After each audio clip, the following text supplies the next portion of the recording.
everybody, welcome to the Improv Summit. As always, I'm your host, Spencer, and with me today I have a very special guest, but I always say I have a very special guest, so I like to change it up, make it fun, and take the person's first letter, their first name, put in an adjective in front of it, and, or, maybe a verb in this case, because the one I'm thinking of may not actually be an adjective, but that is okay. I'd like to give it up for Marauding Mac. Marauding Mac. Well, I don't even know if that's a good thing, but I liked it. I like that word. Well, I maraud in a very polite and and considerate way. Hi, it sounds like a pirate. Hi, my group is coming in through town, and we're going to be doing a little marauding. Is that okay with you guys? Okay. Yeah, they said it was okay. Everybody, let's go. I don't even know what it means. It just sounds like a pirate thing. I don't. Yes. Arr. Arr, it's marauding. Marauding Mac. Let's just dive into this, shall we? So you're here, we're talking about improv. So, of course, the first question I have for you is, what is your improv experience? What is your history with improv? Improv is my favorite thing to do. Improv I've been doing long before I knew improv was a thing. I used to create stories, make up stories with my siblings. I've got 5 siblings and many cousins. So at home and in family functions, I would always be the one playing with mostly the younger kids, my age and younger, and just telling stories and creating games and things like that. And then when I got to college, I had this really great professor. His name was Richard Siegfried, and really nice guy, very intelligent, clear, super fun, but also very supportive. And I took my first improv class with him, and it kind of opened my mind to a whole new world of what is possible. And really, it gave me a chance to really be me as an entertainer, to give myself permission to be myself as an entertainer. And so for me, that was my first experience with improv, and I've loved it ever since. And my, natural, inclination towards storytelling, I ultimately turned into what I call interactive storytelling. And so I improvise stories with my audience, and they get to make suggestions, and they get to play characters and sound effects and things like that. It's always such a really great time, and it's my favorite thing to do. Sure. I love that you said you like giving you're able to give yourself permission in improv. Which I really kind of want to touch on a little bit, because I know that for me, and people know this from the show, from other episodes, that I struggled a lot with confidence coming out of college, going into grad school, and then moving out to LA, because of a couple supervisors that I had that just kind of basically told me I was the worst intern they've ever had. I had hit rock bottom. I was really not good for anything, and it was really detrimental. And this idea of giving yourself permission. When I first did improv, I don't think I allowed myself to succeed or fail. I just told myself I can't mess up. And I think that when you're saying giving yourself permission, I think that kind of harkens back onto that. And what I want to know, I guess, in this roundabout Capricorn way of getting to this question is, what do you love about giving yourself permission in improv? What frees you up, I guess, to give yourself permission in improv? How does that help guide your improv? Well, I think it's a process to get there. I think it's a process to get there for everybody. It depends on what your experience has been. And let me just say, get a second opinion. Anybody watching this, get a second, a third opinion. If anybody in a position of authority or power, especially like a teacher, tells you that you can't, that you're not good enough, that it'll never work out, because that is one person's opinion. And even if it's 10 people's opinion, you still have to look at that with a little bit of skepticism if they're all in the same organization, because a lot of organizations tend to all kind of adopt the same mindset and the same shtick and all of this. And if you're not one of us, then you're not doing it right, which is not true. I'm not doing it right for you. Fine, we won't play together. But there are a lot of other people out there who might really jibe with the way I do things, but I'll never know if I don't let myself fully be myself and make the choices I want to make and say the silly thing on my mind. Now, I suffered for a long time with having a lot of negative kind of feedback in certain areas. And that makes you start looking at yourself and doing what I call, trying to approach your goals from the outside in. constantly checking yourself as you're moving. Am I doing this right? Am I doing this right? Instead of, doing what is basically nature's way of growth from the inside out. Mm. Start with the seed and then you sprout from there, and you grow toward, in using the example of nature, light. Grow toward the thing that draws you to it. And that is what nurtures you. That's what feeds you. That's what helps you grow into what you were meant to be. And the only way to really know that, the only way to be really confident in that, is to take a chance. Start to accrue evidence. You don't have to jump off the cliff, but little bits and pieces, and you'll start to say, I did that and they didn't like it, but she left. And he kind of looked at me like, okay, it was weird, but all right, I'm going with you. And then you start to grow from there. And sometimes you just got to keep going until you find your people. I think one of my favorite stories was told by Adam Sandler. I think he was on the Tonight Show, and he said when he got started, he would do his stand-up at that time. He would do his stand-up, and his feeling at the time, he kind of said something that he thought he was looking back, he was like, I was an arrogant kid. But at the time, he's like, well, if you liked it, of course you liked it. And if you didn't, I don't know what's wrong with you. I like it, so it must be great. And he would embrace that. And it was through that he kind of blossomed into the kind of comedy that took him where he is today. And a lot of people don't realize that. A lot of people get caught behind that firewall of teachers and whatnot. It's not just in colleges or high schools, but it's even in some of the major schools, especially because a lot of major schools right now, like improv schools and acting schools, a lot of them are being, more of the improv schools and whatnot, are being taught by younger and younger people because all the veterans are off doing stuff.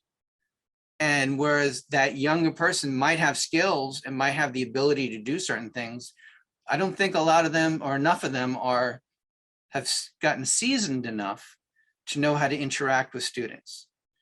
And I think that's really important. I hope that answers your question. But, I just, if you want to finish, go ahead. I had something I wanted to add on to. Give yourself permission to try it. Try something. If you think it's a weird idea, try it. I mean, you don't want to lob a hand grenade in the middle of someone else's show and do something completely outlandish, but give yourself permission that if you're doing a small scene, yes, end with something that you feel like might benefit the scene, as opposed to feeling like you have to play it safe. Yeah, that's great. A couple things here. One, I don't know if I said this story on the show before, but going back to when you're saying if all 10 people that don't like something are in the same organization, see what other people kind of think around you, because it happened so that I was teaching or doing music with 12 or 13 different classes in a week, unpaid internship. It was a lot for 6 months. But my two supervisors did not like anything I did. All the teachers really enjoyed what I did except for one teacher, and that teacher happened to be one of my supervisor's husbands. So it kind of felt like this weird, looking back on it now, it was that was the only person who had an issue with me, was in the same organization, the same kind of group as the people who didn't like what I was doing, but everyone else seemed to have no problem with it, which also makes me go into that idea of you talking about yes-anding and trying something, which I've learned in improv, and I think you could probably speak on this too. When I stopped caring in improv is when I started to feel like I did a lot better. And I don't mean I stopped caring by just going out and literally just destroying the scene or throwing a grenade in it, like you said, but I stopped caring about what I thought about myself. And I started to go back in realizing I'm just supporting my scene partner. I'm really actively listening, really engaging into that scene. And when I started to throw myself out in that regard, I found out that I found my improv to be a lot better. I found that I was making more callbacks and getting on teams more than not. I found myself really finding where I was oh, I understand improv now. And I think you might be able to kind of talk about that idea with giving yourself permission, but also allowing yourself to try things and knowing a big word on this show is failure, is feeling free to fail, especially in improv, because you may try and do something, you may get a home run, but you also may strike out completely. But you never know until you try. And I think that that's like something that I think is so important. Is the first time I failed, and I put that in quotation marks, the first time I failed in improv, I really felt free. I was like, oh, so the scene just didn't work and no one remembers what we did and everything's fine. Like nothing really happened. And so I felt freer to take those risks, make choices, try things that maybe would not necessarily work, that I may have been afraid to try, because I realized the only thing I'm losing as far as an improv is the ability to play and the ability to have fun and be free. I think, yeah, that's so important. I mean, you want to, there might be nuggets of truth, like in that group. If you're getting negative feedback from one single group, there might be nuggets of truth you don't want to throw away. But you figure out what they are by having that second opinion, that third opinion, and all of that. But that's more for training and tweaking and learning new ways of doing things that you might want to add to your toolbox. But yeah, you've got to, like I said, you got to go from the inside out.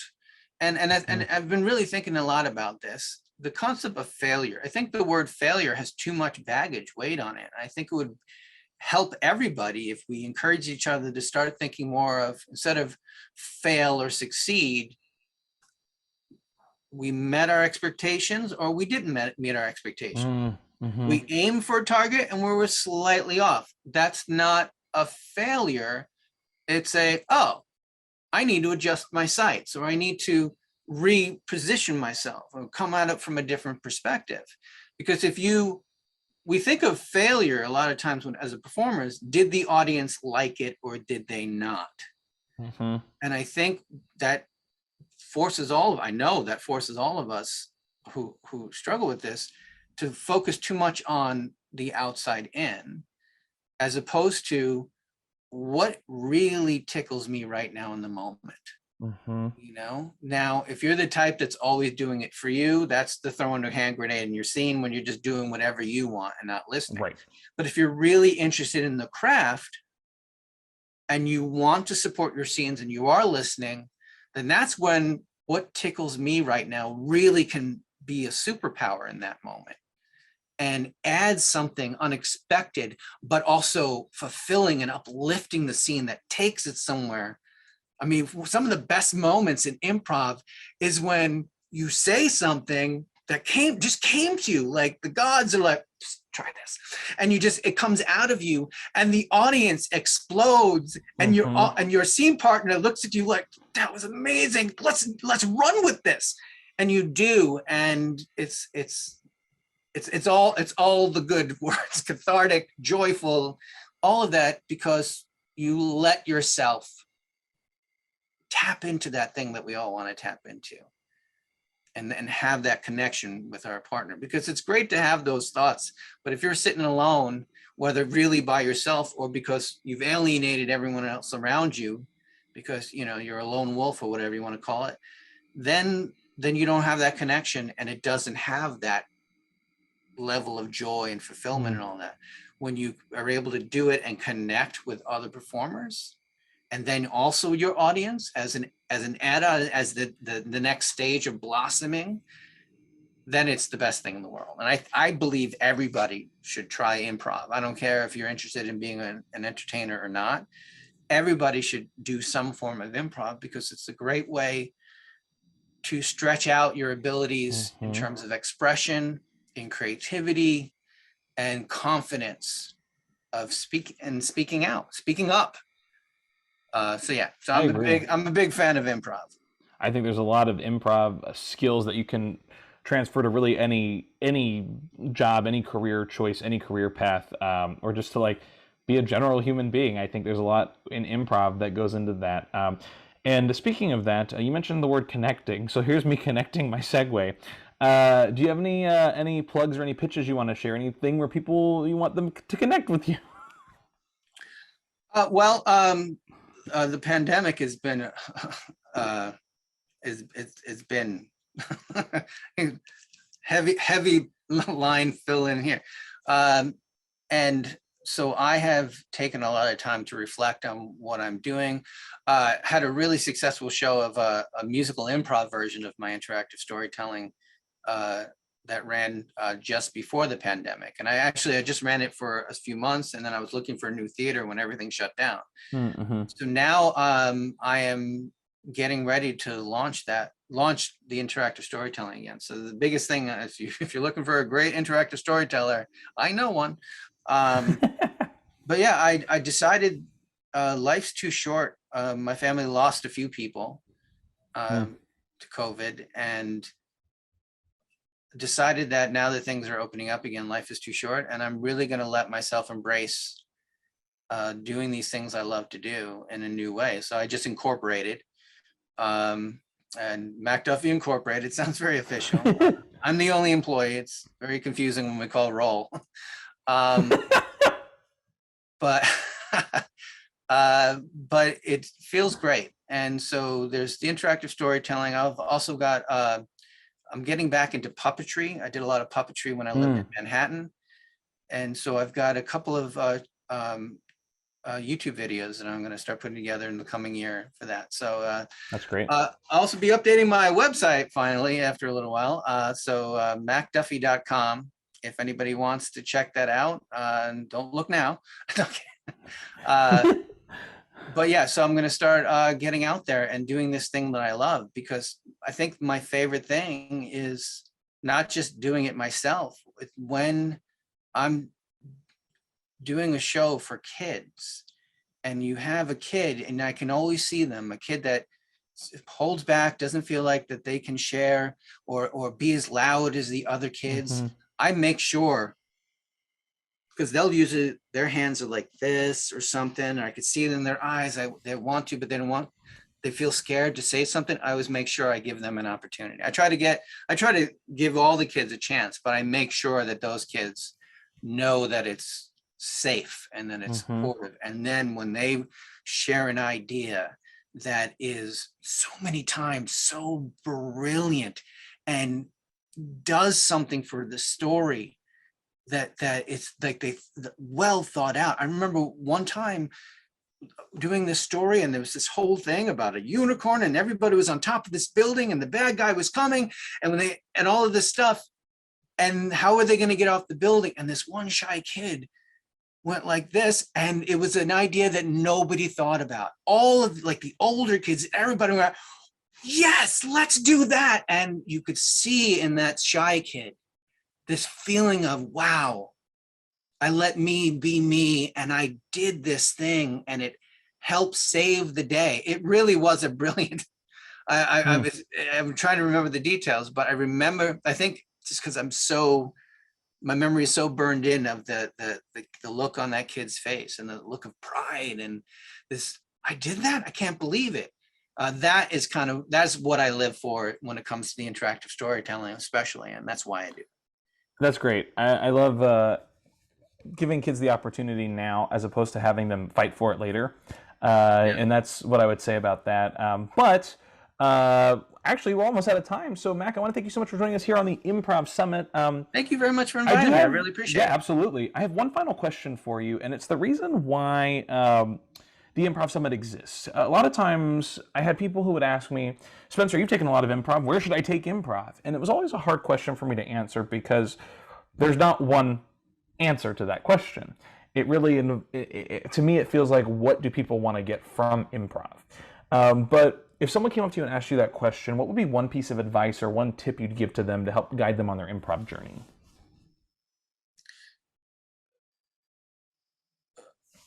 I don't think there's necessarily, as you said, there isn't one answer for that.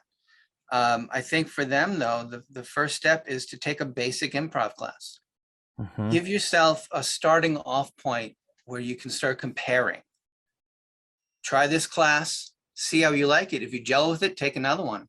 If it's not quite gelling for you, take an introductory improv class somewhere else, and see how you feel about that and compare the two. Take a third one somewhere else, because you're laying the groundwork. It's almost like filling it like doing a puzzle. And the more pieces you add, you start to get the bigger picture, and then you ultimately decide what path you want to take. Is there a particular style of improv that you want to embrace? And I think that's the best thing I would recommend.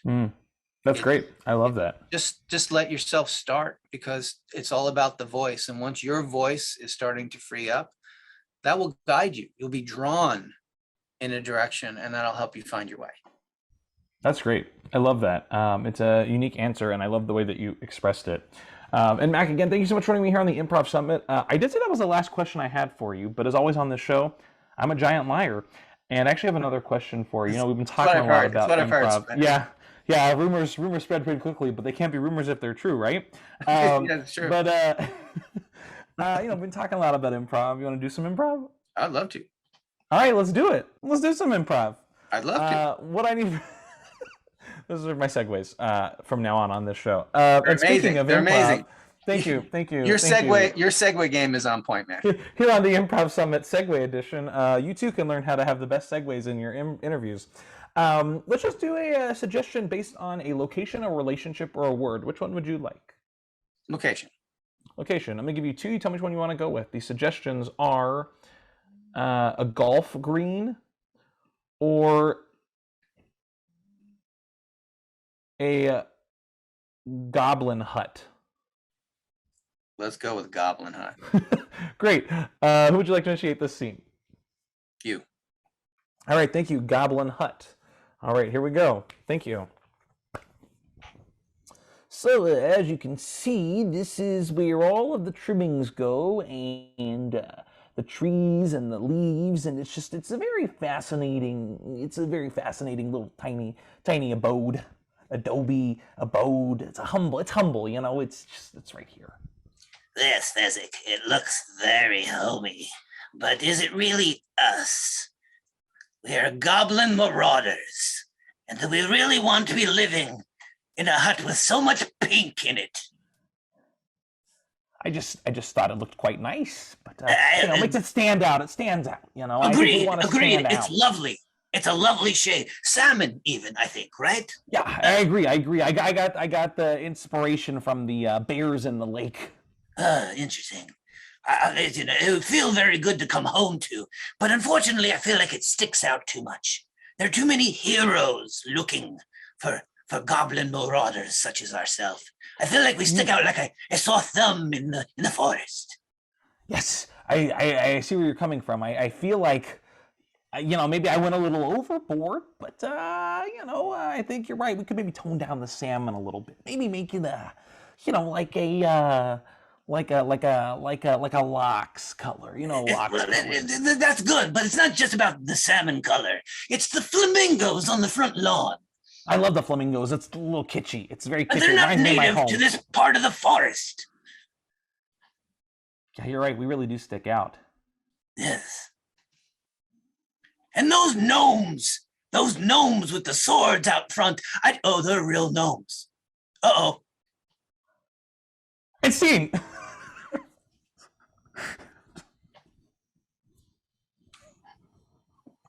I thought it was funny when you said marauding. Thanks ever so much for coming to the Improv Summit. As always, I'm your host, Spencer. That's Max. See you next time. Bye.